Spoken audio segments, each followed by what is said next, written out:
നമസ്കാരം, ലീജ ആൾ in one ചാനലിലേക്ക് എല്ലാവർക്കും സ്വാഗതം. ഇന്ന് ഞാൻ കൂവരക് റാഗി കൊണ്ടുള്ള ഒരു ഐസ്ക്രീമിന്റെ റെസിപ്പിയാണ് ഇവിടെ കാണിക്കാൻ പോകുന്നത്. അപ്പോൾ അതിന് വേണ്ടിയിട്ട് ഞാനൊരു 1/2 ലിറ്റർ പാലെടുത്തിട്ടുണ്ട്. ഫുൾ ക്രീം മിൽക്കാണ് ഞാനിവിടെ എടുത്തിരിക്കുന്നത്. അതുപോലെ തന്നെ 1 ടേബിൾ സ്പൂൺ റാഗി എടുത്തിട്ടുണ്ട്. പൊടിയാണ് ഞാൻ എടുത്തിരിക്കുന്നത്. വേണമെങ്കിൽ അതിൻ്റെ റാഗി സീഡ്സ് നമുക്ക് വേണമെങ്കിൽ കുതിർത്ത് വെച്ചിട്ട് ഒരു 6 മണിക്കൂർ വരെ കുതിർത്ത് വെച്ച ശേഷം മിക്സിക്കകത്തിട്ട് അരച്ച് അതിൻ്റെ ഒരു വെള്ളം അരിച്ചെടുത്താലും മതിയാവും. ഇപ്പം ഞാൻ പൊടിയാണ് എടുത്തിരിക്കുന്നത്. അത് കുറച്ച് വെള്ളം ഒഴിച്ചിട്ട് ഒന്ന് കട്ടയില്ലാതെ കലക്കിയെടുക്കണം. വളരെ ഹെൽത്തി ആയിട്ടുള്ള ഒരു ഐസ്ക്രീമാണിത്. കുഞ്ഞുങ്ങൾക്കൊക്കെ കൊടുക്കാൻ പറ്റിയിട്ടുള്ളൊരു ഐസ്ക്രീമാണ്. അപ്പോൾ എല്ലാവരും ട്രൈ ചെയ്യണം. അപ്പോൾ ഞാനിത് അരിച്ചെടുക്കാൻ പോവാം. അരിച്ച് അതിൻ്റെ ആ ഒരു വെള്ളം, കൂവരകിൻ്റെ ആ ഒരു വെള്ളം മാത്രം മതി നമുക്ക്. അപ്പോൾ എടുക്കുമ്പോൾ ഒരുപാട് ആവാൻ പാടില്ല. ഒരുപാട് ആവുകയാണെങ്കിൽ നമ്മൾ പാലിൽ തിളച്ച ശേഷം ചേർക്കുമ്പം കട്ട പിടിക്കാൻ സാധ്യതയുണ്ട്. കട്ടയല്ല, ഒരുപാട് കട്ടിയായി പോകാൻ സാധ്യതയുണ്ട്. അതുകൊണ്ട് 1 ടേബിൾ സ്പൂണേ എടുക്കാൻ പാടുള്ളൂ. ഒരുപാടാവരുത്. ഒരുപാടായാൽ പിന്നെ നമ്മൾ പാൽ അഡീഷണൽ ആയിട്ട് ചേർത്ത് കൊടുക്കേണ്ടി വരും.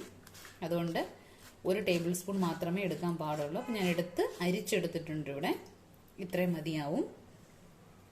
അപ്പം നമുക്ക് ഐസ്ക്രീം ഉണ്ടാക്കാൻ തുടങ്ങാം. സ്റ്റൗ ഓണാക്കിയിട്ട് ആ 1 പാക്കറ്റ് പാല് മുഴുവന് ഈ പാത്രത്തിലേക്ക് ഒഴിച്ചിട്ടുണ്ട്. അഡീഷണൽ ആയിട്ട് വെള്ളമൊന്നും ചേർക്കരുത്. വെള്ളമൊന്നും ചേർക്കാതെ നമുക്ക് ഇതൊന്ന് തിളപ്പിച്ചെടുക്കാം. പാല് തിളച്ച് വന്നിട്ടുണ്ട്. ഈ സമയത്ത് ഒരു 3 ടേബിൾ സ്പൂൺ പഞ്ചസാര ചേർത്ത് കൊടുക്കുവാണ്. നമുക്ക് വേണമെങ്കിൽ പഞ്ചസാരയുടെ അളവ് കൂട്ടുകയും കുറയ്ക്കുകയും ചെയ്യാം. അപ്പം ഞാനിപ്പോൾ അവസാനം കുറച്ച് കണ്ടൻസ്ഡ് മിൽക്ക് ആഡ് ചെയ്യുന്നുണ്ട്. അപ്പം കണ്ടൻസ്ഡ് മിൽക്ക് വേണ്ട എന്നുണ്ടെങ്കിൽ നിങ്ങൾ 5 മുതൽ 6 ടേബിൾ സ്പൂൺ വരെ പഞ്ചസാര ആഡ് ചെയ്യുക. മധുരം കൂട്ടുകയും കുറയ്ക്കുകയും ചെയ്യാം.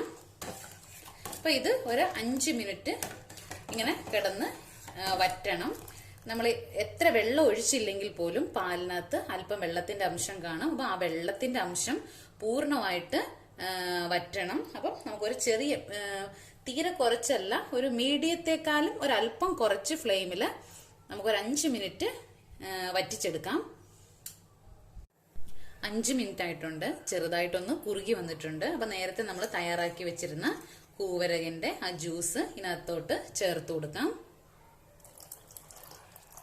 ഇത് ചേർത്ത ശേഷം ഒരുപാട് അങ്ങ് തിളപ്പിക്കരുത്. ജസ്റ്റ് ഒന്ന് തിളച്ച് പൊങ്ങി വന്നാൽ മാത്രം മതിയാവും. ഇല്ലെങ്കിൽ ഒരുപാട് അങ്ങ് കട്ടിയായി പോവും. അത് മാത്രം ഒന്ന് ശ്രദ്ധിച്ചാൽ മതി. അപ്പൊ ഇതൊന്ന് ഇളക്കി കൊടുക്കാം. തിളയ്ക്കുന്നവരെ വെയിറ്റ് ചെയ്യാം.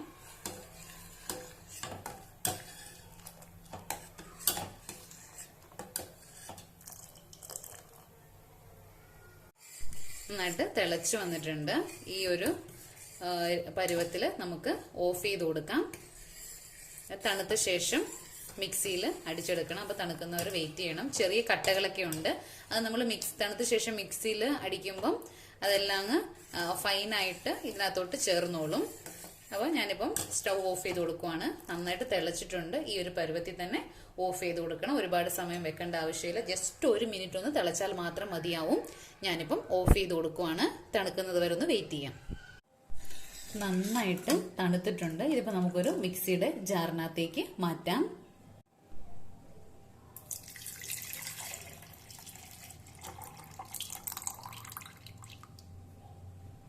ഇതിലേക്ക് ഒരു 3 ടേബിൾ സ്പൂൺ കണ്ടൻസ്ഡ് മിൽക്ക് ചേർത്ത് കൊടുക്കാം. മസ്റ്റായിട്ട് ചേർക്കണമെന്നില്ല. ഇതിന് പകരം പഞ്ചസാര ആഡ് ചെയ്താലും മതി. ഞാൻ പറഞ്ഞിട്ടുണ്ടായിരുന്നു. 1 ടീസ്പൂൺ വെനില എസൻസ് കൂടെ ചേർത്ത് കൊടുക്കുവാണ്. മിക്സിയിൽ നന്നായിട്ടൊന്ന് അടിച്ചെടുക്കാം. 1 മിനിറ്റ് വരെ അടിച്ചെടുക്കുക. നന്നായിട്ട് അടിച്ചെടുത്തിട്ടുണ്ട്. ഇത് ഞാനിപ്പോൾ ഒരു ബോക്സിനകത്തോട്ട് മാറ്റുവാണ്.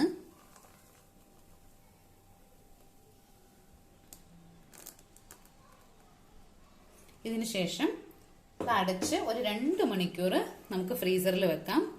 ഒരു 2 മണിക്കൂർ കഴിഞ്ഞിട്ട് നമ്മൾ സ്പൂൺ കൊണ്ട് ഒന്ന് ഇളക്കിയ ശേഷം മിക്സിയുടെ ജാറിലേക്ക് ഇട്ട് ഒന്നുകൂടെ ഒന്ന് അടിച്ചെടുക്കണം. ഒന്നുകൂടെ ഒന്ന് അടിച്ചെടുക്കുവാണെങ്കിൽ നല്ലത്. വേണ്ടെന്നുണ്ടെങ്കിൽ നമുക്ക് വേണ്ടെന്നും വെക്കാം. പക്ഷെ അടിച്ചെടുത്താൽ നന്ന്. അപ്പം ഞാനിപ്പോൾ ഇതൊരു 2 മണിക്കൂർ ഫ്രീസറിലേക്ക് മാറ്റുവാണ്. 2 മണിക്കൂറായിട്ടുണ്ട്. ഞാനിപ്പോൾ ഫ്രീസറിൽ നിന്ന് ഇതെടുത്തു. അപ്പം ഒരുവിധം കട്ട പിടിച്ച് വന്നിട്ടുണ്ട്. ഈ സമയത്ത് നമ്മൾ ഒന്നും കൂടെ ഒന്ന് മിക്സിക്ക് അടിക്കുവാണെങ്കിൽ നന്നായിരിക്കും. ഞാനിപ്പം ഒരു പ്രാവശ്യം കൂടെ ഒന്ന് അടിച്ചെടുക്കാൻ പോവാണ്.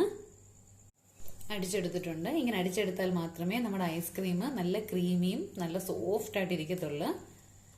ഞാൻ ഒഴിച്ചു കൊടുത്തിട്ട് 6 മുതൽ 8 മണിക്കൂർ വരെ ഫ്രീസറിൽ വെക്കാൻ പോവാം. ചില ഫ്രിഡ്ജിനകത്താകുമ്പോൾ പെട്ടെന്ന് റെഡിയായി കിട്ടും.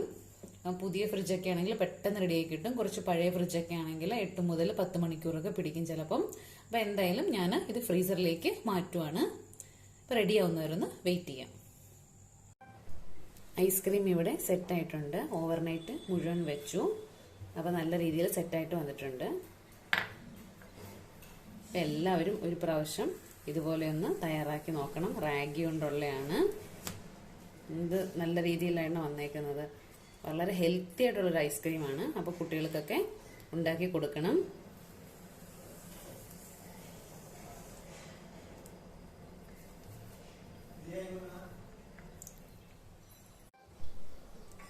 അപ്പോൾ എല്ലാവരും ഒരു പ്രാവശ്യം ഇതുപോലെ ഒന്ന് തയ്യാറാക്കി നോക്കുക. അതിനുശേഷം നിങ്ങളുടെ അഭിപ്രായങ്ങൾ അറിയിക്കുക.